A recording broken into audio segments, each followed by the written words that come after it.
Well, hey there. We both know what this is about, so let's cut to the chase, because we only have 8 minutes tops and I've already wasted like 10 seconds just to give you this greeting. To the intro!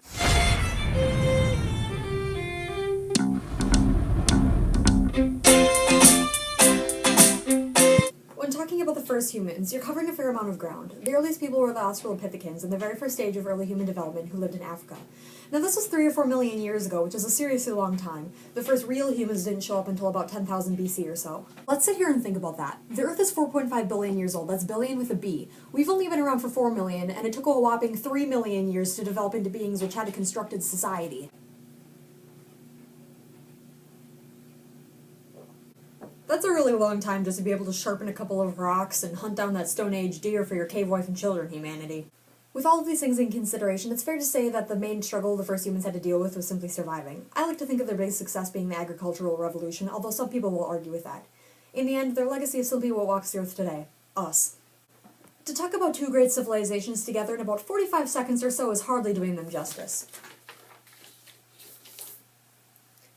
But you know who these two societies did give justice to? Women. Okay, so maybe it wasn't a huge amount of justice, but it was more than most ancient societies. Women in Egypt could rule in their own right, the most famous of these queen pharaohs being Hatshepsut. In Hammurabi's Mesopotamia, women had at least some say in their marriages. They could defend themselves if accused of things such as adultery. If her husband abandoned her, she was very free to choose a new husband all on her own, and women who wanted out of their marriages due to neglect or abuse were heard. They may not be up to today's time, but those achievements are a success in my book. However, both societies often struggled with controlling themselves, and switched leaders very often. Most ancient leaders in these areas died young, poisoned or murdered in the night so someone else could rise up and take their place. Overall, I'd have to say that Egypt leaves us the greatest legacy of the two civilizations. Their pyramids. India is renowned today, as is much of Asia, for its overall intelligence, but the progressions today are nothing compared to the advancements of ancient India. The ancient Indians had major advancements in math, science, astronomy, medicine, and language. The first Sanskrit grammar book was actually written in 4000 BC. On the opposite side of the spectrum, India has for a long time been held back by the caste system, which places people in different levels of society based upon what family they are born into. There's no way of going up the caste ladder, and so the people at the bottom stay stuck there. The caste system is definitely a legacy, as it lives on today, but a more positive legacy of ancient India is the formation of two world religions which came out of it, Hinduism and Buddhism. The ancient Chinese were by most standards a very civilized society, as long as you ignore their near-constant civil wars. Their philosophy generally included respect for family, property, and self, leading a simple life, and the importance of education. This is if you completely forget about legalism, though, which was basically all about how evil humanity is. But let's ignore that. The main struggle within China was all of the interwarring. First was the Xiu dynasty, then Shang, Zhou, Qin, Han, Tang, Song, Mongol, Ming. I mean, seriously, now it just sounds like I'm listing random names. The legacy of ancient China is one that lives on as a very popular tourist trap today. This beautiful wall right here. I couldn't print off a picture, so I drew you one. You're welcome. We have ancient Greece to thank for our super splendid government system today, that is, democracy. They were the first to practice democracy, or rule by many, over oligarchy, or rule by few, which is basically your ordinary everyday royalty or tyrant. The biggest struggle for the ancient Grecians wasn't something brought on by themselves, like the struggles of many other civilizations, China and India, I'm looking at you. The Dark Ages brought about the collapse of the Mycenaean civilization, earthquakes, and a decrease in food production as well as population. The Dark Ages were pretty, well, dark. Out of these harsh times also came the works of the great poet Homer, whose name is synonymous with the legacy of ancient Greece, mythology. Mythology is a huge part of our lives today, thanks to him and many, many other Greeks. But then we have ancient Rome, which is a whole different story entirely. I'm going to start by giving them this benefit of the doubt by saying that Rome was a profoundly sophisticated civilization. They devised a written law protecting citizens, they had beautiful and purposeful architecture, and aqueducts running through their cities. I could talk about the barbarism of their public games, like the gladiators and the chariot races, but instead I'll talk about the Roman emperors.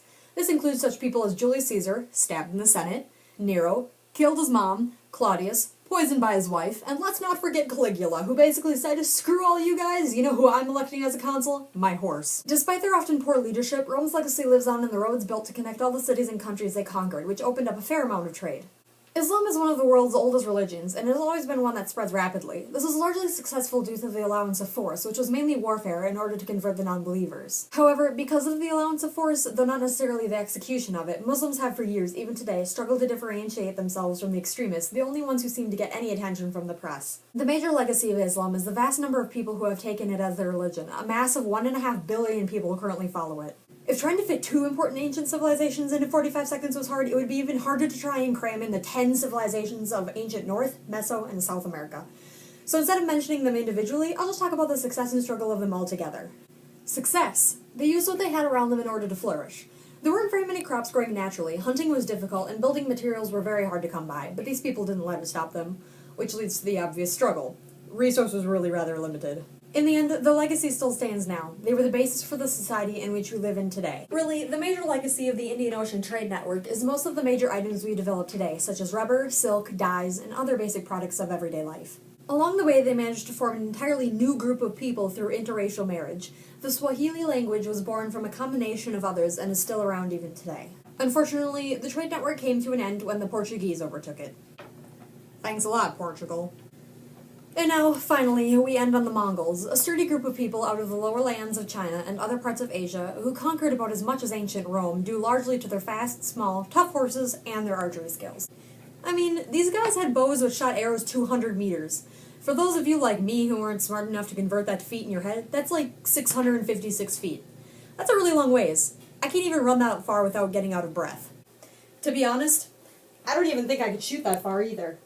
Unfortunately, also like the Romans, their hubris was too high for their own good. The civilization became so large that it eventually caved in on itself. Also, you know, the Black Death wiped out the majority of their population, so there's that too. Their legacy, also fairly similar to the ancient Romans, is in the long roads they built, connecting different countries, though in this case they were built mainly to initiate trade once more. Our lives today would not be the same without it. Well, there we have it. Have a good rest of the year, everyone, and thanks for watching, though you pretty much had no choice whatsoever.